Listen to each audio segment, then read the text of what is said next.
The night that changed everything. The air was razor sharp, biting through layers like they weren't even there. It wasn't the kind of cold that simply made you shiver. It was the kind that settled deep, creeping into your bones, reminding you with every breath that you were at its mercy. Danielle Preston tightened her grip on the steering wheel, her black Lexus RX cutting through the near-empty streets of Indianapolis. She had spent the last 12 hours at Preston's Table, the restaurant she had built from the ground up with nothing but a dream and relentless determination. Tonight had been busier than usual. Some last-minute reservations, a few difficult customers, and a shipment delay that nearly threw the entire night into chaos. But as always, she had handled it. That's what she did. That's who she was.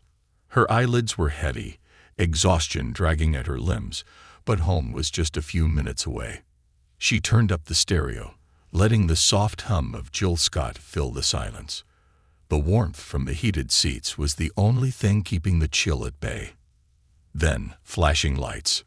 Red and blue strobes filled her rearview mirror. Her stomach knotted instantly. She blinked, glancing at the speedometer. 34 in a 35. She wasn't swerving, hadn't run a light, hadn't done anything suspicious. So why was she being pulled over? Danielle's breath came slower now, measured. She had been here before. Not often, but enough to know how this played out. She turned on her signal and pulled onto the shoulder, the police cruiser gliding to a stop behind her. A beat passed. Then two officers stepped out. One was a tall, heavy-set man with a thick Midwestern build.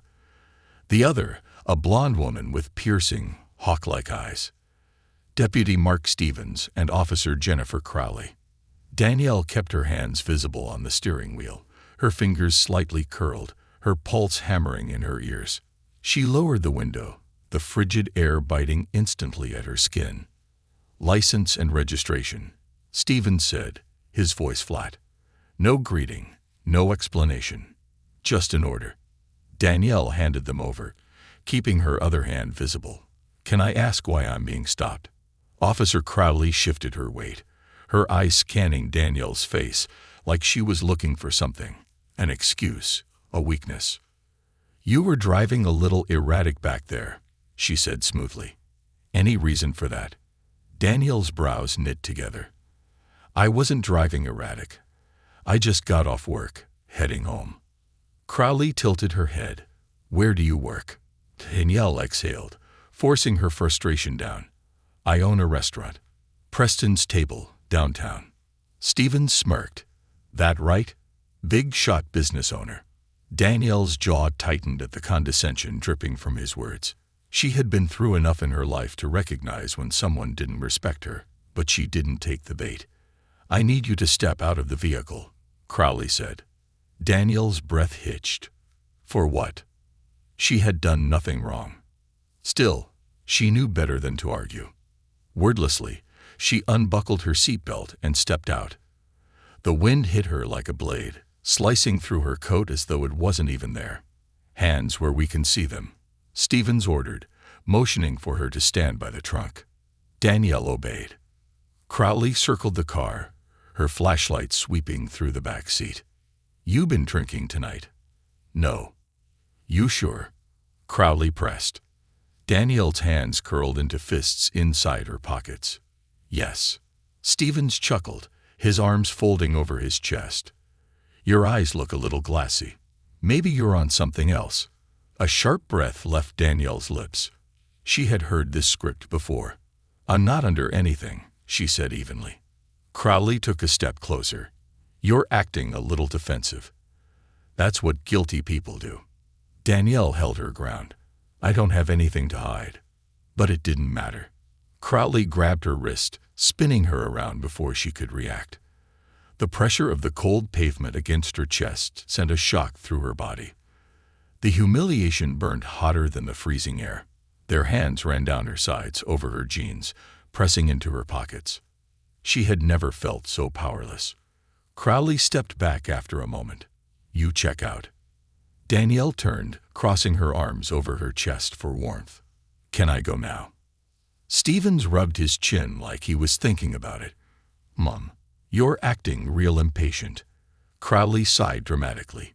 "You know, I think maybe you need a lesson in compliance." Danielle's stomach flipped. "Excuse me?" Stevens grinned. "Drop down. Give me 20. Danielle let out a disbelieving laugh. "What?" Crowley folded her arms. "Push-ups. Right now." Danielle stared at them, her heart slamming against her ribs. This was a power trip, a game. They were testing her. She could refuse. She could argue. She could fight. But what would that get her? Stevens shrugged. "Or, I can say you refused a sobriety test. We impound the car, maybe book you for resisting." Her breath came shallow and fast. She searched their faces, looking for any sign that this was some kind of sick joke. Nothing. They were dead serious. The street was empty. No witnesses. No cameras. Just her. Danielle closed her eyes for half a second. Then, with every ounce of dignity she had left, she lowered herself to the freezing pavement. Her palms met the concrete. The ice bit into her skin. She started counting. 1. Stevens whistled. "Look at that." She listens. Crowley chuckled. "Maybe she isn't as entitled as I thought." 10. Her arms shook. The cold was merciless. 15. Her breath turned sharp, coming out in ragged puffs. 20. She pushed herself up. Her body screamed, but her face, expressionless. Danielle locked eyes with Stevens, her voice flat. "Can I go now?" Stevens tilted his head like he was considering it, then waved a lazy hand. "Yeah, get out of here." Danielle turned on her heel, walking back to her car, forcing herself not to run. She got in, shut the door, locked it. Her fingers trembled as she reached for the wheel. She could still see them in the rearview mirror, watching her, smirking. Her blood boiled. Her pulse pounded in her ears. She gripped the steering wheel so hard her knuckles turned white. Then, her gaze flicked to the small black dashcam mounted on her windshield. A shiver ran through her, but this time, it wasn't from the cold. She had proof. Her stomach twisted with something new. Not fear. Not anger. Determination. This wasn't over. Not by a long shot.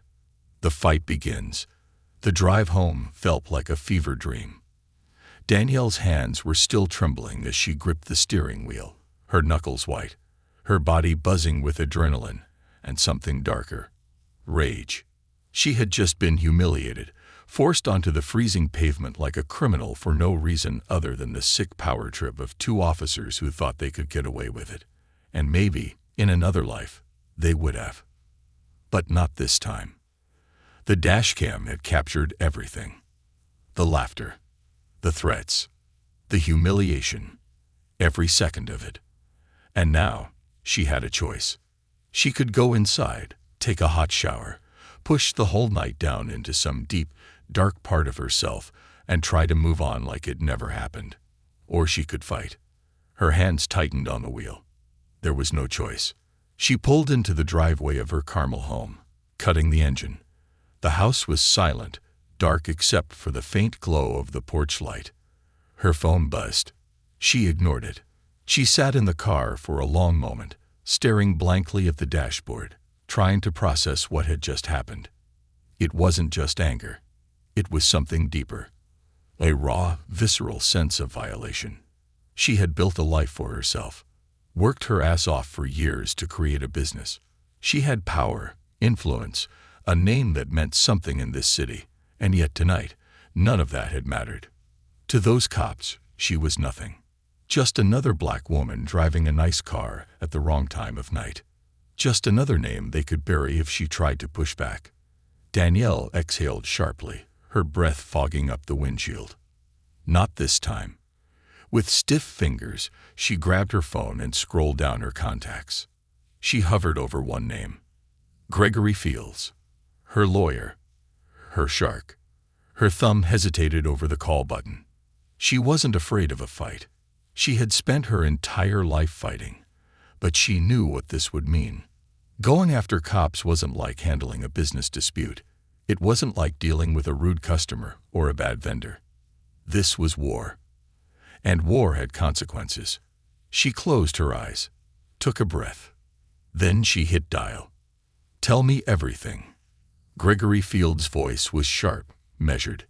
Danielle had barely finished explaining what happened before he cut her off. "Do you have the footage?" Danielle's grip tightened on the phone. "Yes. Send it to me. Now." She didn't hesitate. She pressed a few buttons, uploading the full video file from her dashcam and sending it over. There was a heavy silence on the other end of the line. Then Gregory let out a slow, controlled exhale. "They're done," he said simply. Danielle swallowed. "Are you sure?" "Danielle." His voice was firm, cold. "I'm calling in every favor I have first thing in the morning. You're not just any citizen. You're on the Police Oversight Committee. That means these officers, they just made the biggest mistake of their careers." Danielle closed her eyes. She had almost forgotten that. She had been appointed to the city's Oversight Committee last year, an honor that came with influence and leverage. This wasn't just about justice anymore. This was about sending a message. Gregory's voice dropped lower. "Don't delete anything. Not the original, not the backup. Nothing. The minute this leaks, the department is going to scramble. They'll try to bury it. They'll try to control the narrative." Danielle's jaw clenched. "Then we control it first." Gregory chuckled, dark and approving. "Now you're thinking like a fighter." By morning, it was everywhere. The video leaked faster than Danielle expected. She hadn't posted it herself.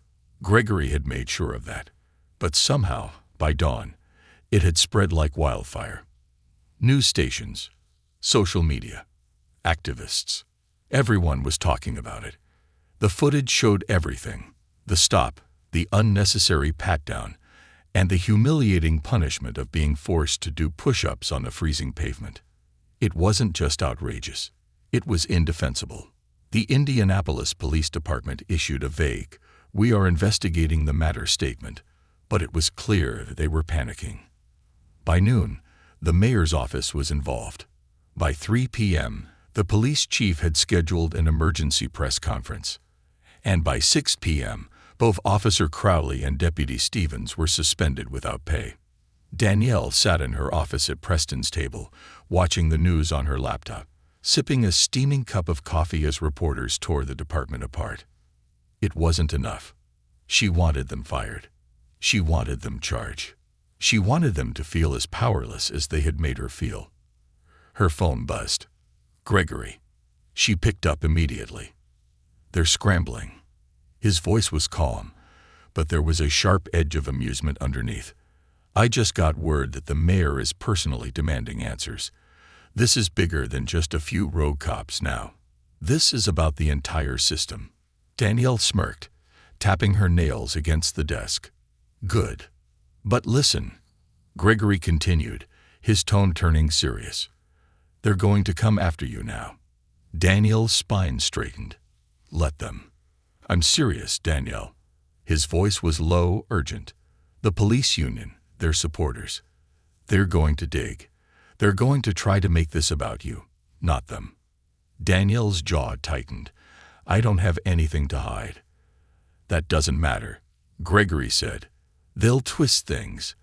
Make it seem like you provoked them. They'll try to turn this into a she was aggressive story." Danielle exhaled through her nose. She knew how this game worked. She had seen it too many times. Victims turned into villains. Abusers painted as misunderstood. She took a deep breath. "Then we get ahead of it." Gregory paused. Then he chuckled. "You really are dangerous when you're pissed off." Danielle smirked. "You have no idea." The next 24 hours were a storm. Danielle did every interview. She sat in front of every camera. She told her story without hesitation, without fear. She didn't cry. She didn't rage. She simply spoke the truth. And the truth was damning. By the end of the day, the Indianapolis police chief had no choice. He stood stiffly at the podium during a hastily scheduled press conference. The actions of Officer Crowley and Deputy Stevens do not reflect the values of this department. Effective immediately, both officers have been terminated from duty. Danielle sat in her office, watching the announcement live on her laptop. She leaned back in her chair, a slow, satisfied breath leaving her lips. It was over. At least for them. But for her. For the people who didn't have dash cams. For the people who had been humiliated, abused, and had no way to fight back. This was just the beginning. Danielle picked up her phone, dialing Gregory again. When he answered, she didn't even let him speak. "We're not stopping here," she said. Gregory laughed. "I didn't think we would." The system fights back. The storm had only just begun. Danielle had won the first battle. The officers who humiliated her were fired, their names dragged through every major news station, and the police department scrambling for damage control. But she knew better than to think it was over. When you challenge power, power pushes back. And the system, it was built to protect its own. The threats start rolling in. It began with a trickle. At first, just a handful of anonymous messages in her business inbox. "You're ruining good cops' lives. You should have just done what they said. You're making this a bigger deal than it needs to be." Annoying, but predictable. Then it escalated. The calls to her restaurant started coming in. First, just hang-ups. Then whispers. Then full-blown threats. "You better back off before you regret it. Accidents happen. Miss Preston. Think about your staff, your family." Danielle sat at her office desk at Preston's table, her phone on speaker as another voicemail played. Her restaurant manager, Jordan, stood beside her, arms crossed, brows furrowed. "This is getting serious, Danielle." She leaned back in her chair, her fingers drumming against the wooden surface. "I know." Jordan exhaled sharply, shaking his head. "You don't seem freaked out enough." Danielle met his gaze, her expression unreadable. "I don't have time to be freaked out." Jordan let out a dry laugh. "Yeah, well, maybe make some time. Because this," he gestured toward the phone, "this isn't just trolls. This is real." She knew he was right. But fear wasn't an option. Not now. She tapped her phone screen, dialing Gregory's number. When he picked up, she didn't waste time. "They're pushing back." Gregory let out a heavy sigh. "Of course they are." She told him about the messages, the calls, the veiled threats. He was quiet for a moment. Then, in his usual cool, measured voice, he said, "We expected this, but we're going to make sure they regret it." Danielle smirked. "That's what I like to hear." The police union strikes back. Less than 48 hours after the firings, the police union held their own press conference. Danielle had been waiting for it. She watched from her office, arms crossed, as a middle-aged man in a crisp navy blue suit, Patrick Callahan, the union president, stepped up to the microphone. His expression was controlled, his voice steady. And then came the narrative shift. "We believe these officers were unjustly terminated. This decision was made in haste, based on public pressure rather than a full investigation. Ms. Preston's account of events is being treated as absolute fact without considering the officer's side.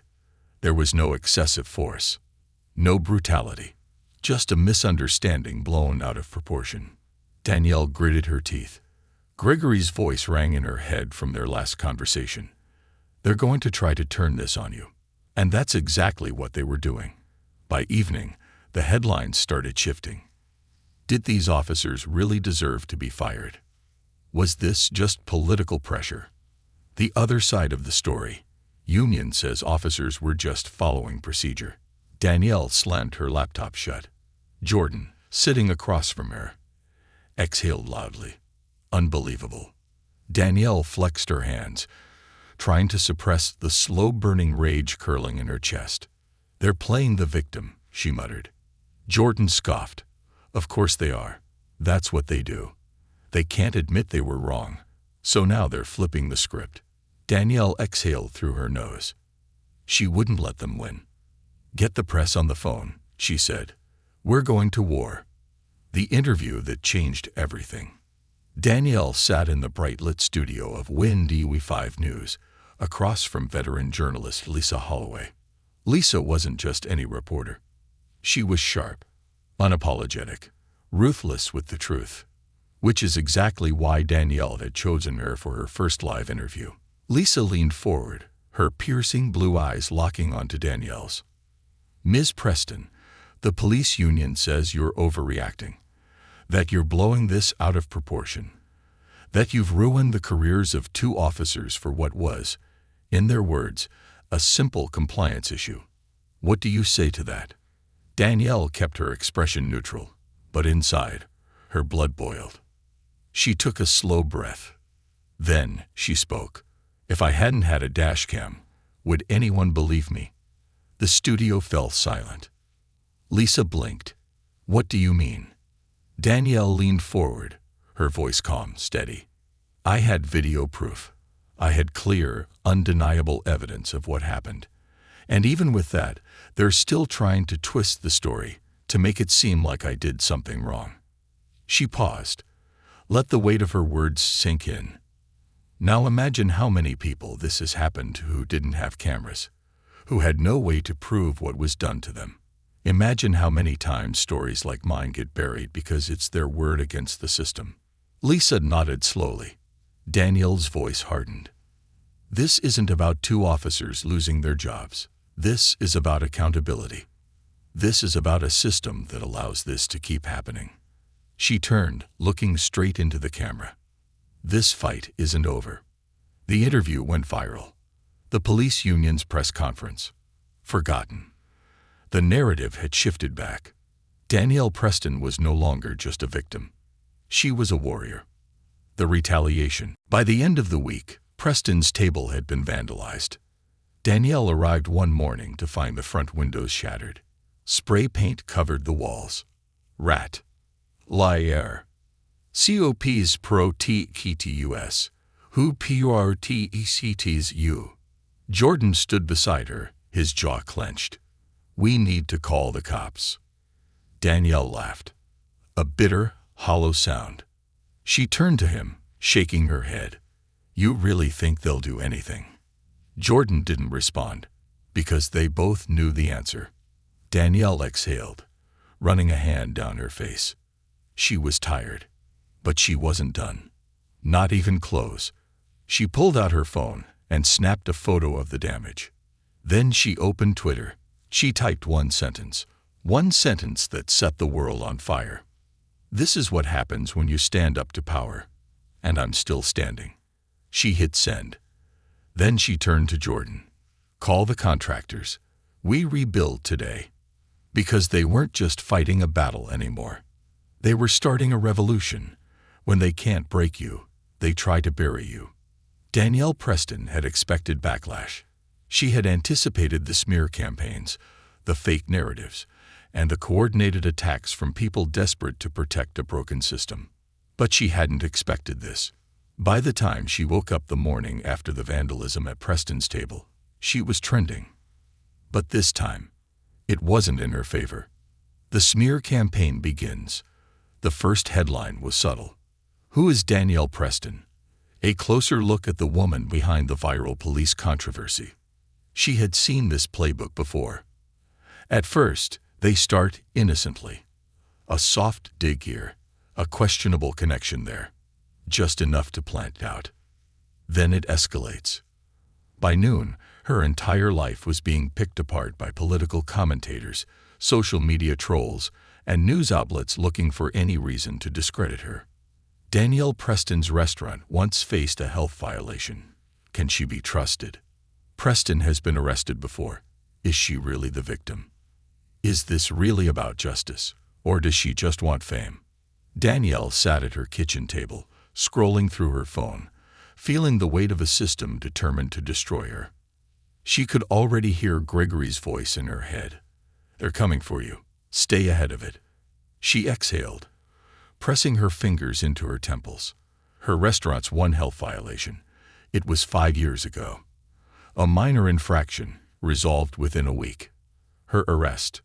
It was a bullshit charge from college protests years ago. Disorderly conduct for marching against racial injustice. The charges were dropped. And as for fame, she hadn't even wanted to go public. They had forced her into this fight. And now, they were doing everything in their power to bury her.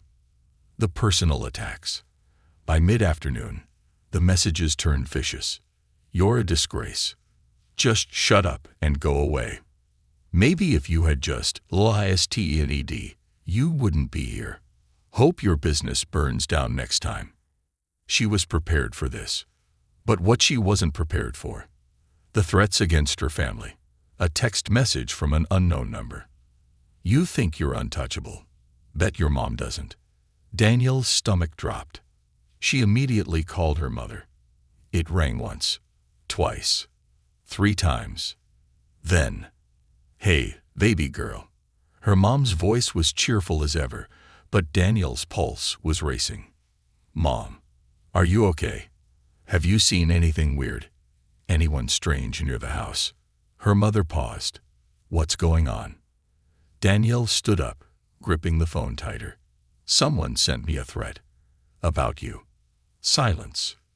Then, her mother's voice, sharp and unwavering. "Let them come." Danielle let out a breathless laugh. Her mother had always been like this, unshaken, unbreakable. But this wasn't a joke. She glanced at her front door, her fingers curling into a fist. Gregory's voice echoed in her mind again. "They will try to scare you. They will try to make you back down.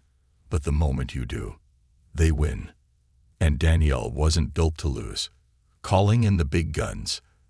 That night, Danielle called Gregory Fields. But this time, she wasn't just calling as his client. She was calling as someone who refused to be silenced. "They're threatening my family," she said bluntly. Gregory's response was immediate.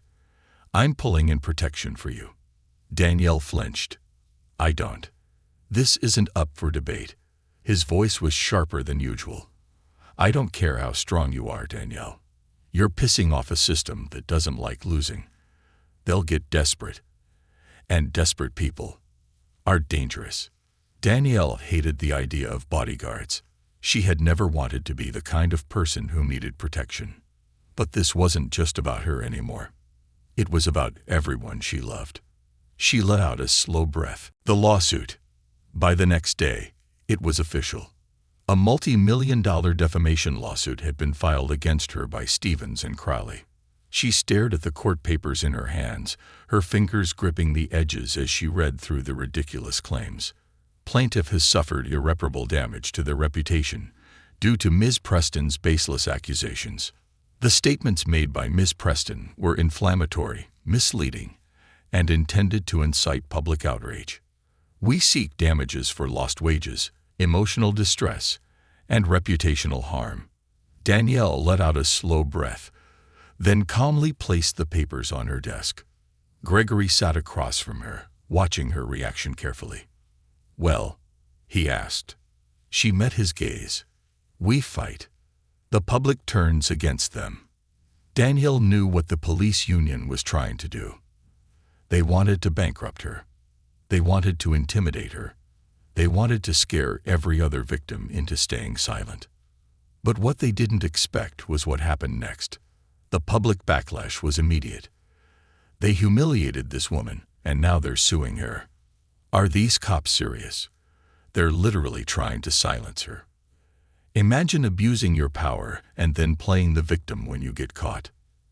And then, the fundraisers began. It started with one anonymous donor, then another, then thousands. Within 48 hours, a GoFundMe for Danielle's legal defense had raised over $2 million. She was untouchable. The trial. Months later, Danielle found herself back in a courtroom. But this time, she wasn't the one being judged. Stevens and Crowley sat at the plaintiff's table, their lawyers beside them, trying to sell their sob story. Danielle sat across from them, Gregory at her side. And when it was her turn to take the stand, She didn't hold back. She told the whole truth. The humiliation, the threats, the system that had tried to destroy her. And when the dashcam footage was played for the jury, the entire courtroom was silent. It took the jury less than an hour to reach a verdict. Case dismissed. Danielle won. And Stevens and Crowley, they were now jobless, disgraced, and financially ruined. The final blow. After the trial, Danielle held a press conference outside the courthouse. Cameras flashed. Reporters swarmed. She stepped up to the microphone, her expression calm but unshakable. "They tried to silence me," she said. "They tried to make an example out of me. But all they did was prove my point. This system protects abusers and punishes those who speak out." She let the words sink in. This fight isn't over. Not by a long shot. She turned, locking eyes with the cameras. "We're just getting started." The crowd erupted. And in that moment, Danielle Preston wasn't just a restaurant owner. She wasn't just a victim. She was a symbol, a warrior, and a reckoning. The reckoning begins. The courtroom victory was supposed to be the end of it. Danielle Preston had won. The defamation case was dismissed, and the officers who humiliated her were officially ruined. But power never concedes without a fight. And now, the real battle was about to begin. The shadow moves. The night after the trial, Danielle sat in her home office, scrolling through emails on her laptop. Her inbox was flooded. Messages from journalists, activists, lawyers, even politicians who wanted to discuss next steps. But one email stood out. The subject line was simple: "You need to be careful." Her eyes narrowed. She clicked it open. It was anonymous. No name, no signature, no identifying details. Just one sentence. "This isn't over. The people you exposed have too much to lose." Danielle leaned back in her chair, a slow chill creeping up her spine. She had known this wasn't over. But now she had proof. Gregory's warning. "We need to talk. Now." Gregory's voice was urgent when he picked up her call. Danielle sat in her car outside Preston's table, gripping the steering wheel. "I just got a warning." An anonymous email. Gregory was silent for a second. Then, "I was about to call you." Danielle's heart kicked up. "What happened?" Gregory exhaled sharply. "I just got word that certain high-ranking officials in the city are trying to bury this case." "Bury you?" "They're making phone calls, pulling strings. They don't want reforms. They want this to go away." Danielle's grip on the wheel tightened. "Who?" Gregory hesitated. "People with power. Not just the police department. City officials, politicians, people who are invested in making sure things stay the way they are." Danielle closed her eyes. Of course, this was never just about two cops. It was about a system. And that system was afraid of her. Danielle took a slow breath. "So what do we do?" Gregory's voice was sharp. "We take the fight to them. The investigation." If the city thought it could silence her, they had underestimated who they were dealing with. Danielle wasn't just a restaurant owner. She was a businesswoman, a strategist, a fighter. She didn't wait for them to come after her. She went after them first. She called in every favor she had. She met with investigative journalists. She sat down with whistleblowers who had been ignored for years. And what they found was bigger than she ever imagined. A tangled web of corruption, abuse, and cover-ups that went beyond the police force, straight to the top of the city. Shady deals, rigged promotions, department-wide quotas that encouraged targeting black and brown drivers for routine stops. And worst of all, a deliberate effort to protect officers with long histories of misconduct. Stevens and Crowley, they were just the tip of the iceberg. The mayor's office starts to crack. Danielle's next move was calculated. She leaked everything. The documents, the hidden reports, the whistleblower testimonies. By the next morning, the headlines were on fire. Indianapolis police scandal grows. New reports reveal systemic corruption. Mayor's office under scrutiny after bombshell expose. City officials knew about police abuses and did nothing. By noon, the mayor's office had issued a statement. By 3 p.m., the FBI had opened a formal corruption investigation. And by midnight, high-ranking officials were suddenly resigning for personal reasons. Danielle sat in her office, watching the news unfold, her hands clasped together. This wasn't just a fight anymore. This was a reckoning, and she was winning. The retaliation hits hard, but the system wasn't going down quietly. The next morning, Danielle woke up to sirens. She stumbled out of bed, pulling on a robe, as red and blue lights flashed outside her window. Her heart slammed against her ribs. She barely had time to register what was happening before police were at her door. Banging, shouting, "Miss Preston, we have a warrant. Open the door." Her blood ran cold. A warrant? For what? She grabbed her phone, dialing Gregory with shaking hands. The second he picked up, she whispered, "Greg, they're here." She heard his chair scrape back. "Who? Who's there?" "The cops. They have a warrant." Gregory swore under his breath, "Do not open that door until I get there." Danielle's hands shook, but she forced herself to stand her ground. Minutes later, Gregory arrived. He pushed through the crowd of officers, his legal briefcase in one hand, his rage barely concealed. "What's this about?" he demanded. The lead officer, a gruff-looking man in a pressed uniform, handed over the warrant. Danielle's stomach dropped. They were trying to charge her with obstruction of justice. Gregory scanned the document, then let out a slow, dangerous laugh. "This is the best you've got." A trumped-up charge to scare her. The officer didn't flinch. Gregory stepped forward, his voice like ice. "You're making a mistake." The officer's jaw tightened. "We're just doing our job." Gregory smirked. "No, you're sending a message. But so am I." He turned to Danielle. "We'll fight this." Danielle met his gaze. Her heart was pounding. Not with fear, with rage. They wanted a war. They had one. Danielle refused to be intimidated. The charges were bogus, and she knew it. She went on the offensive. She held another press conference, exposing the obvious retaliation. She went on national TV, calling out the corruption in real time. She rallied the public, turning the city against the very forces trying to silence her. And the system, it crumbled. Within weeks, the charges against her were dropped.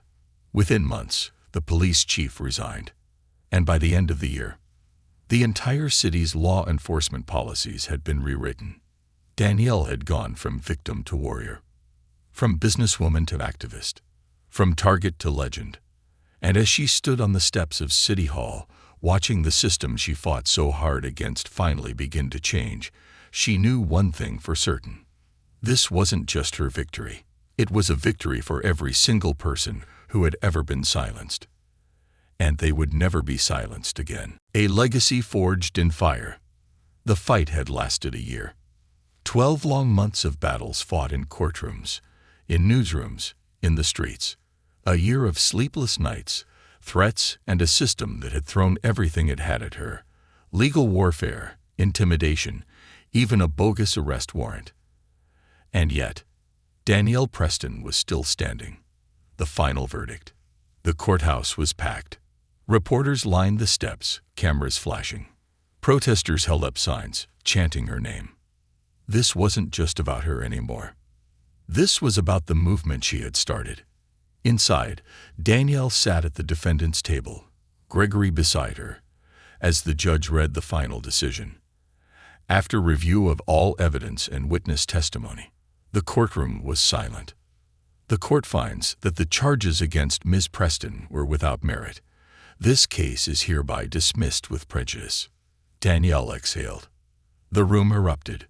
Reporters scrambled. Spectators cheered. Gregory turned to her, smirking. "Told you we'd win." Danielle let out a breathless laugh, shaking her head. Yeah, You can gloat later. But she wasn't really laughing. Because she knew this wasn't the end. The system had lost this round. But the war? The war was just beginning. The mayor's deal. The next morning, she got a call from an unexpected number. The mayor's office. Danielle raised an eyebrow, staring at her phone. She let it ring 3 times before answering. Danielle Preston speaking. A smooth, practiced voice greeted her. Miss Preston, this is Mayor Calloway. We need to talk. Danielle's lips curled into a smirk. Oh, and what could we possibly have to talk about? A pause. Then, carefully chosen words. I believe it's time we discuss real police reform in Indianapolis. Danielle's stomach tightened. She knew what this was. The city was backed into a corner. The corruption she had exposed had cost them too much. Federal investigations, forced resignations, public outrage. And now, they had to negotiate with her. She glanced at Gregory, who was sitting across from her, already guessing what was happening from the look on her face. He arched an eyebrow. Take the meeting, he mouthed. Danielle sighed, leaning back in her chair. Fine, she said into the phone. But I don't do closed-door deals. Whatever we talk about is going public. A beat of silence. Then, I expected nothing less. The meeting that changed everything. 2 days later, Danielle walked into City Hall. The air was thick with tension. She wasn't walking in as a citizen begging for justice. She was walking in as a woman who had forced an entire system to its knees. And everyone in the room knew it. Mayor Calloway sat at the head of the long oak conference table, flanked by city officials, police representatives, and lawyers. Danielle sat across from them, Gregory at her side. The mayor cleared his throat. First, Miss Preston, let me say. Danielle held up a hand. We're not here for apologies, she said flatly. We're here for action. The mayor hesitated. Then he nodded. Very well. Let's discuss what you want. Danielle pulled out a folder, flipping it open. She didn't hesitate. I want a complete overhaul of the city's police policies. A few people in the room shifted uncomfortably. Danielle continued. I want a ban on racial profiling practices. I want an independent civilian oversight board with actual power. I want mandatory body cameras, no exceptions. The police chief scoffed. That's. Danielle turned to him sharply. I didn't say I was asking. The room fell silent. The mayor sighed, rubbing his temples. You realize these kinds of changes take time. Danielle leaned forward. You have 6 months. The chief looked like he was about to explode.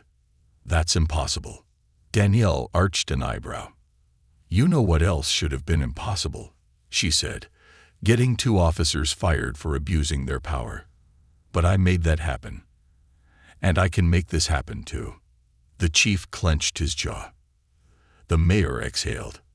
Then, after a long moment, Fine, Calloway said. 6 months. The aftermath. The policy changes took time. But Danielle didn't stop. She kept the pressure on them, every single day. She built a coalition of activists, lawyers, and community leaders. She used her platform to expose every lie, every delay, every excuse.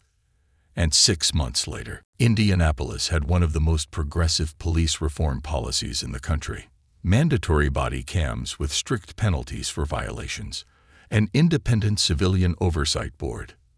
A complete ban on pretextual traffic stops used to target minorities. And the officers who broke those rules. They were fired. No questions asked. The call that changed her life. A year after it all began, Danielle got another call. This time, it wasn't the mayor.